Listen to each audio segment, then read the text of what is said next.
Gabriella Dawson did not expect to be pulled into the middle of the dance floor by a complete stranger in a tuxedo who looked like he belonged on the cover of a high-end magazine. "I don't dance with strangers," she said, planting her heels against the shiny marble floor of the Fairmont ballroom. The man didn't let go. His grip was firm but gentle, and his eyes, a piercing stormy gray, didn't leave hers. "Then let me fix that. I'm Grant." "Still a stranger," she said, breath catching as he spun her into the crowd of twirling couples. The live jazz band played a slow, sultry tune. The lights above cast a golden glow across the chandeliers, the air thick with expensive perfume and money. Gabriella wasn't supposed to be here. She was only at the annual Whitmore Foundation gala because her best friend, who worked at the catering company, had begged her to fill in last minute. 2 hours ago, she was folding laundry at her shoebox apartment. Now she was wearing a borrowed black dress and holding hands with the most dangerously attractive man she'd ever seen. "I don't usually do this either," she muttered, trying to look anywhere but at his face. "Dance with random tuxedo guys in 5-star hotels. Good," he said, voice low. "Then tonight's already special," she laughed. "Are you always this smooth?" "Only when I'm trying to get someone to stay on the dance floor." His hand pressed lightly against her back, guiding her effortlessly. She moved without thinking, her body falling into rhythm with his like they'd done this 100 times before. She didn't ask how he knew how to dance like that. Everything about him screamed polish, confidence, and money. But he didn't act like the arrogant men she'd served drinks to all night. He looked at her like she mattered. "So," he said after a beat, "can I know your name, or am I going to have to keep calling you gorgeous in my head?" She rolled her eyes but couldn't stop the smile. Gabriella Dawson. Gabriella," he repeated slowly, like he was tasting the sound.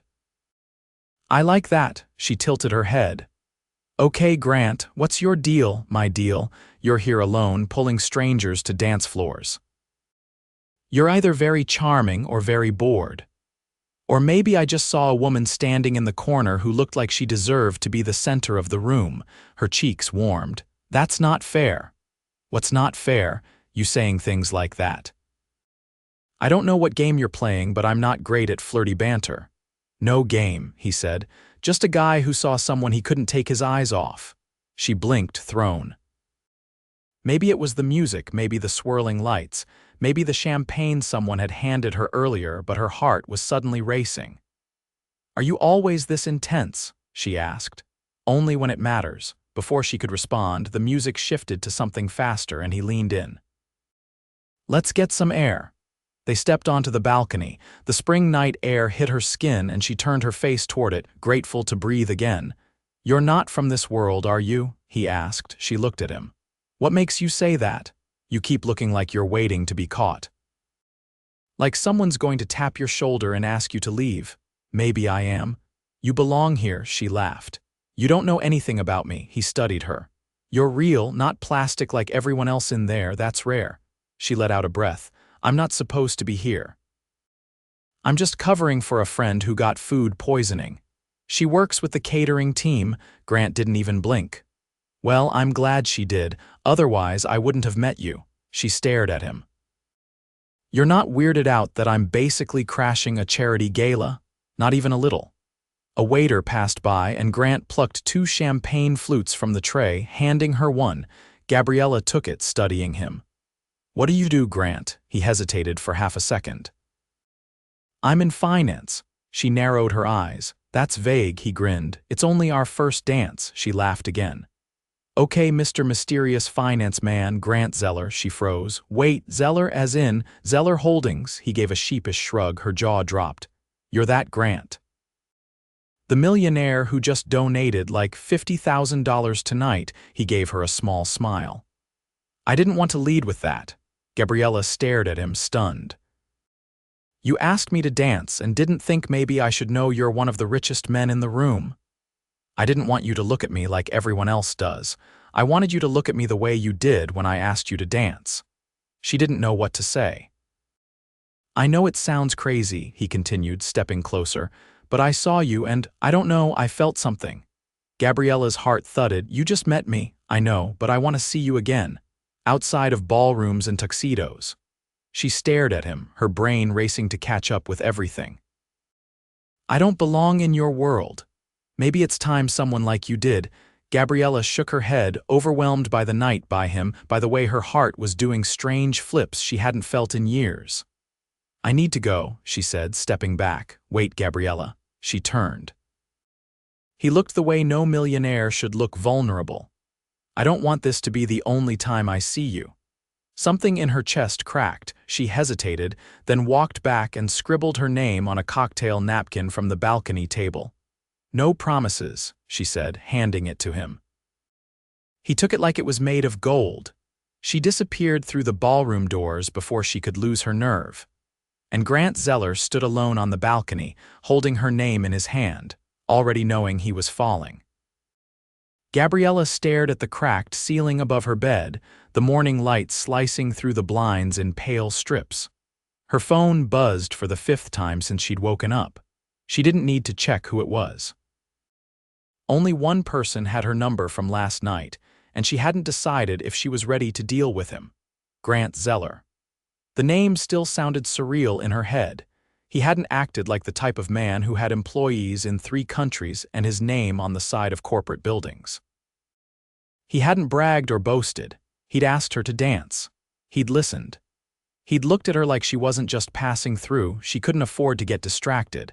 Not with bills due, a second job interview at noon, and rent hanging over her like a storm cloud. She'd already pushed her luck wearing that dress and stepping into a room she had no business being in. Whatever that moment was, whatever strange current had pulled them together, it belonged to the night. She dragged herself out of bed, showered quickly, and changed into a navy blouse and the only pair of slacks she owned that didn't have a tear along the hem. Her bus was late, then rerouted, and by the time she reached the Midtown office building for her interview, she was nearly 15 minutes behind. The receptionist gave her a once-over that made her wish she'd ironed her shirt. Gabriella Dawson. I have a 12 o'clock with Mr.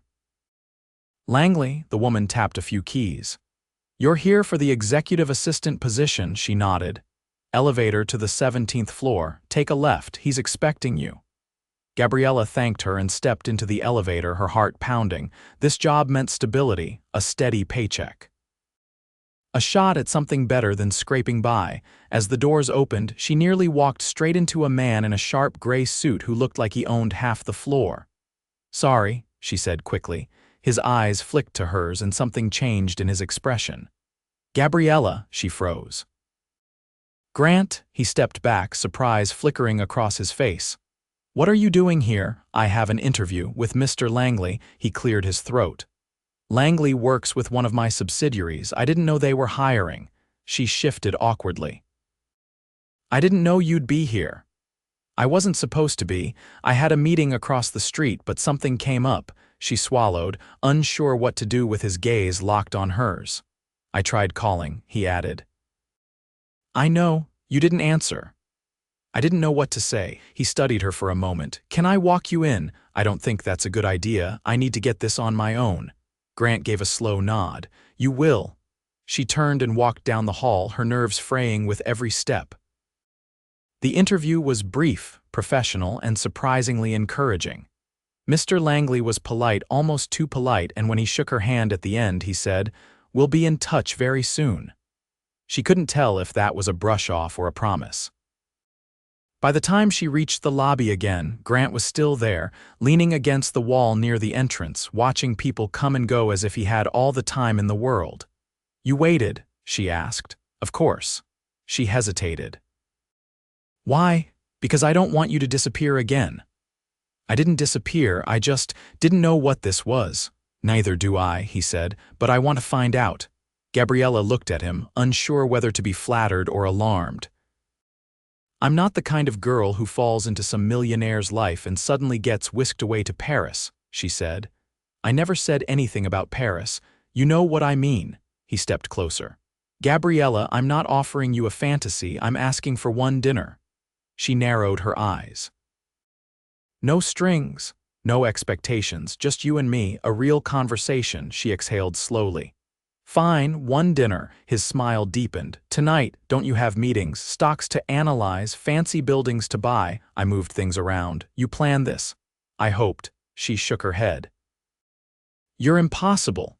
I've been called worse.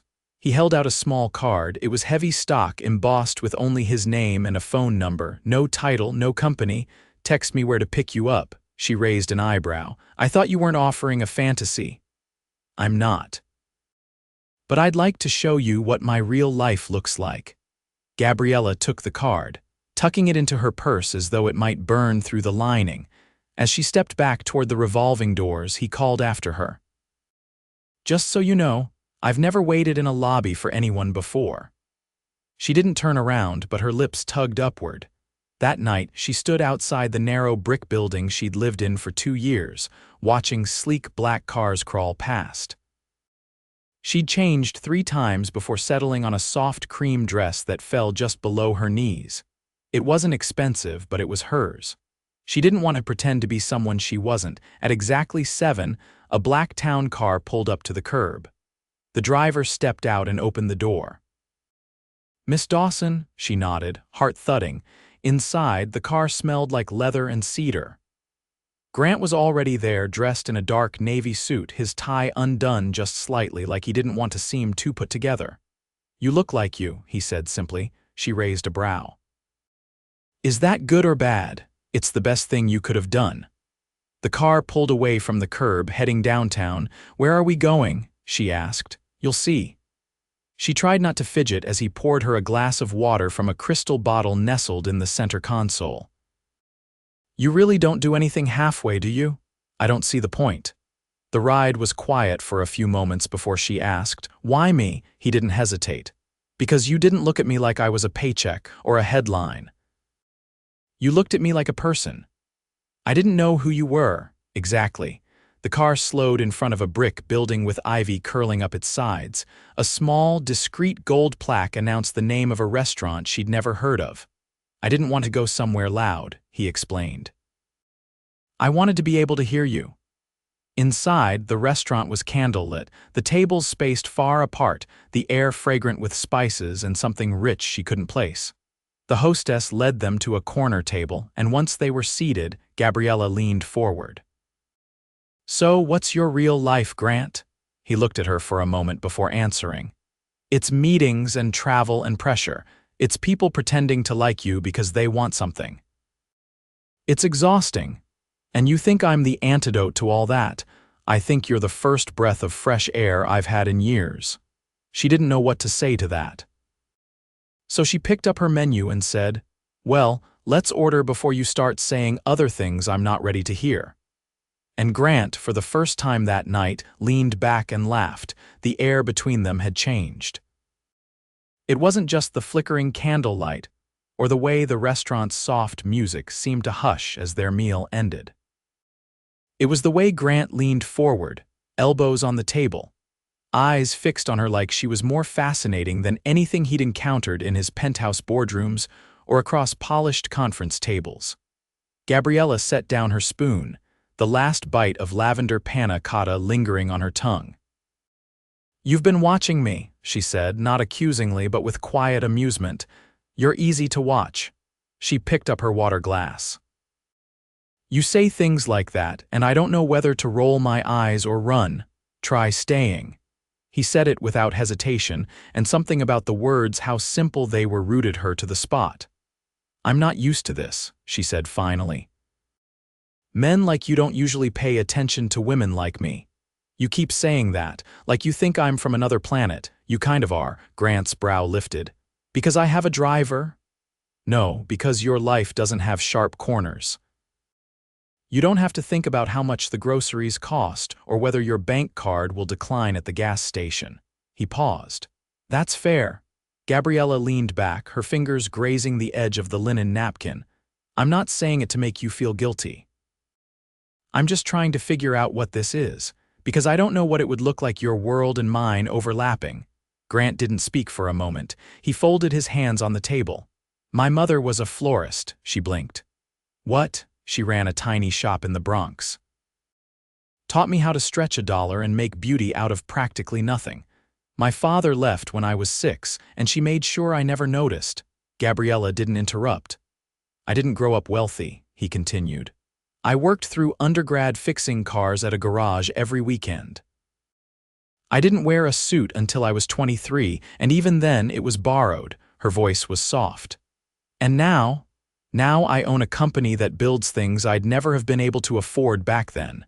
His gaze held hers. But I haven't forgotten. She let that settle before asking, why tell me this now? Because you keep looking at me like I'm unreachable. Gabriella looked down. Maybe I'm just scared. He reached across the table, resting his hand over hers. Of what? She hesitated. Then quietly, of being a chapter in someone else's story when I've barely started writing my own. Grant's grip tightened slightly. What if we wrote one together? Her breath caught, but she pulled her hand away gently. You move fast. I don't waste time. She stood. Let's get some air. Outside, the city buzzed with the soft electricity of late evening. Grant followed her down the stone steps and onto the sidewalk, where the valet pulled up the car without a word. She didn't get in. Walk with me? She asked. He tucked his hands into his pockets. Anywhere. They strolled past shuttered cafes and quiet shopfronts, the kind of streets that felt like they belonged to a different time. She stopped at a small art gallery, its front window lit by a single bulb illuminating a painting of a woman dancing alone in a storm. Gabriella tilted her head. She looks like she's flying. Grant studied the painting beside her. She looks like she's trying not to fall. She smiled faintly. We see different things. We always will, that's the point. They kept walking. A few blocks later, she paused again, this time in front of an old bookstore with narrow glass panes and a faded sign that read, Wellington's Rare and Used. I used to come here, she said, back when I had time to read. What would you read? Everything, but I liked the love stories best. The ones where the endings were messy and the people had to fight for it. Do you believe in that? I don't know, maybe, he turned toward her.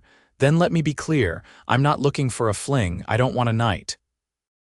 I want to know what makes you laugh, what makes you furious, what you look like when you first wake up, I want all of it. Her mouth parted slightly, but she didn't speak. I know it's early, he added, but I've built empires on instinct, and mine's never been this loud. She took a slow breath. What if I don't know what I want yet? Then I'll wait, but I won't disappear. She looked up at him, something between fear and wonder in her eyes. I need time, I'll give you time, but you have to let me come to you. I can do that. The silence between them was no longer awkward. It was something else now, charged, unspoken, real. He walked her back to her building, the streetlights casting long shadows across the sidewalk. At the steps leading up to her door, she hesitated. Are you sure you want this? She asked. Yes. You don't even know what I'm carrying, she said. What I've had to let go of just to stay afloat. He stepped closer. Then let me be the one thing you don't have to carry. She blinked too fast, then reached for the keys in her bag. Good night, Grant. Good night, Gabriella. He didn't lean in. He didn't need to. As she closed the door behind her, her heart pounded so loudly it drowned out the ticking clock in the hallway. Upstairs, in the quiet of her apartment, she didn't go to bed. She stood by the window, watching the street below. He was still there, waiting. It had been 6 days since that walk. 6 days since Gabriella had watched Grant from her window, unmoving under the streetlight. She hadn't seen him since. Not because he ghosted, no, he'd kept his word. He hadn't vanished, he'd just waited 3 voicemails. All short, all gentle, all asking nothing but offering something steady. She hadn't answered, not because she didn't want to, but because she needed to know the ground beneath her wouldn't shift the second she stepped forward. Then the letter came. It arrived in a navy envelope with no return address, slipped under her apartment door like a secret. Inside was a single handwritten note on fine cream stationery. You said you admire love stories where people fight for it. I'm here. I'll fight. Gee, she read it 4 times before folding it carefully and placing it under the cracked glass of her bedside table. And then, the next morning, she called a cab, not because she wanted the grand gesture, but because she needed to see if the look in his eyes was still there. The doorman at the glass tower looked her up and down, then buzzed her up without question clearly. Her name was on some kind of list. The elevator opened directly into a penthouse that looked like it belonged in an art gallery rather than a home, floor-to-ceiling windows. Wide open space. A single grand piano near the far wall. Grant stood barefoot in dark jeans and a white button-down, sleeves rolled past his elbows. He was pouring coffee into 2 mugs when he looked up. "You came." "I wasn't sure I would," Gabriella said, stepping inside. "I wasn't sure you'd read the note. I didn't just read it. I kept it." He walked toward her, setting one of the mugs down on a marble side table. "I can't tell if that's a good sign." She looked around. "This place doesn't feel like you." "It's not. I bought it because my assistant said I needed to reflect my brand. I liked my old place better." "What happened to it?" "I kept it. I still go back when I need to breathe." She walked to the window, drawn by the skyline. "This view looks like it belongs to someone else." "I feel like that sometimes too." She turned to him. "Why me?" "I already told you no," she interrupted. "Not the poetic version. The real one." He leaned against the arm of the couch. "Because I've built so much that means nothing. Because you asked questions no one's ever cared enough to ask. Because when I'm around you, I can hear my own thoughts." Gabriella nodded slowly. "Then I went to see my mother yesterday." Grant's brow lifted. "I didn't know your parents were nearby." "They're not. She's in a long-term care home in Queens, early-onset Alzheimer's. She doesn't always remember me, but yesterday she did." "I'm glad." She asked if I'd met anyone. I said no. "Why?" "Because I didn't want to say something I couldn't take back. Because I didn't want to tell her I'd met a man who makes me feel like I'm standing on the edge of everything I've ever wanted." Grant crossed to her slowly. "Then tell me now." She looked up at him. "I'm scared." "So am I." He brushed a strand of hair from her forehead.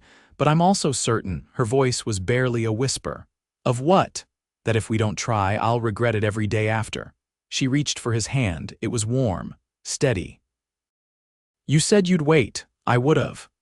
"Well," she said, stepping closer, "you don't have to anymore." He laughed under his breath, the sound quiet and disbelieving. "I've never asked someone this before," he said. "But would you dance with me?" She blinked. "Here, there's no music," he admitted, walking to the piano. "Unless you count this." He sat and played a few soft chords, halting, imperfect but sincere. Gabriella stepped toward him, then let her hand fall on his shoulder. "I didn't know you played." "Badly." "But enough." The tune shifted into something soft and wistful, and she moved with him, her hand resting lightly against his chest. "No ballrooms," she said, "no gowns, just us, just us." They danced in silence, the city glowing behind them. The weight of unfamiliar futures pressed gently against her shoulders, but for once it wasn't heavy, it was hope. When the music faded, he looked down at her. "I don't want to rush you," he said, "but I'm not going anywhere." She touched his chest, right over his heart. "Neither am I." Later, as the sun dipped below the skyline, they stood on the balcony, watching the lights flicker on across the city. "I have something for you," he said. She turned. "Another envelope." "Not this time." He stepped inside and returned with a slim velvet box. She opened it slowly. Inside was a key, simple, brass, no diamonds, no embellishment. "You said you needed to come to me when you were ready. Now you don't have to knock." Her voice caught. "You're giving me a key. I'm giving you the choice." She closed the box carefully. "I'm not ready to move in. I didn't ask you to, but I want to see where this goes. So do I."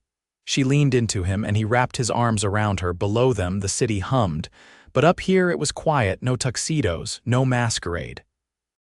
Just a man and a woman who dared to dance with a stranger and found home in the most impossible place of all each other. Gabriella stepped into the quiet of Grant's downtown office, the heavy glass door whispering shut behind her. It was after hours, the lights dimmed to a soft golden hue and the skyline through the window glowed with evening light. She hadn't come for business. She'd come for him. Grant looked up from his desk, the sleeves of his pale shirt rolled back, his tie long since discarded. "I didn't think you'd stop by tonight. I needed to see you." He stood, crossing the room slowly as though careful not to startle whatever fragile thing had formed between them. "I'm glad you did," he said, his voice low. She took a slow breath. "I got the job," his brows lifted. "Langley's team, I start Monday. That's incredible, you earned that." "I wasn't going to take it," she said, fiddling with the strap of her bag. "I was worried." "About what?" "That accepting it would mean I was accepting you too. That I was letting myself be pulled into your orbit before I was ready." He stepped closer. "But you're here. I realized I don't want to build a life that's half-lived because I was afraid of being swallowed whole. You won't be." "I know." She looked up at him, her voice steadier now. "But I had to figure that out for myself." Grant reached for her hand, threading their fingers together.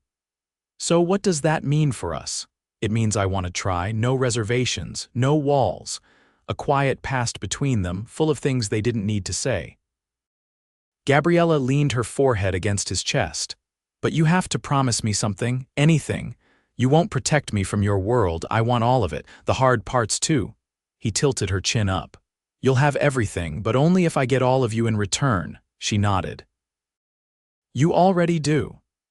They left the office together, hand in hand, and walked the few blocks to a quiet rooftop Grant had mentioned once, a place he used to go before meetings when he needed clarity. The space was empty now, strung with soft lights, and the scent of jasmine from potted vines climbing the walls.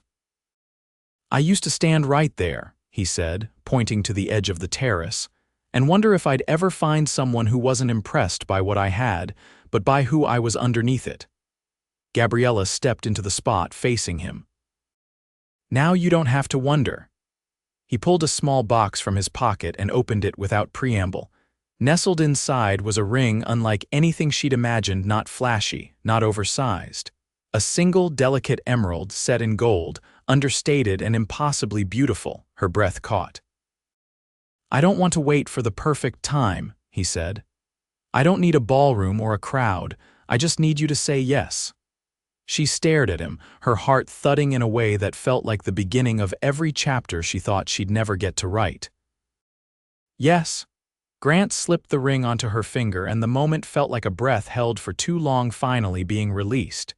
They kissed beneath the strings of lights, the city below them, the future open and endless. Months passed, and the life they built didn't look like a fairy tale. It looked like mornings with burnt toast and laughter in the kitchen, like planning meetings scheduled around Gabriella's work, like late-night takeout eaten on the floor surrounded by spreadsheets and sketches for a nonprofit she'd begun working on in her spare time. They didn't blend their worlds, they built a new one. The wedding was small. Just a handful of friends, a few family members, and a view of the sea from the cliffs of Big Sur. Gabriella wore a simple dress, her hair pinned with a sprig of rosemary from her mother's garden. Grant wore no tie, a soft smile on his face as she walked toward him. Vows were spoken not as promises to be perfect, but to be present, to fight, to forgive, to stay. Afterward, as the sun dipped low and the ocean turned molten gold, Gabriella sat beside Grant on the hotel balcony, her bare feet swinging over the edge, the breeze lifting the hem of her dress. "You know," she said, leaning against his shoulder, "I still don't understand how this happened." He ran his hand down her arm. "You danced with a stranger," she laughed, "and you waited in a lobby." "I'd do it again." She turned to face him, her eyes soft. "You don't have to." "I'm not going anywhere." He kissed her then, slow and certain, the kind of kiss that didn't ask for anything more than what was already there. And as the stars came out one by one, Gabriella knew, without a doubt, this wasn't the end of her story. It was the beginning. And this time, she was writing it with someone who knew her heart every corner, every crack, and loved her not in spite of them, but because of them.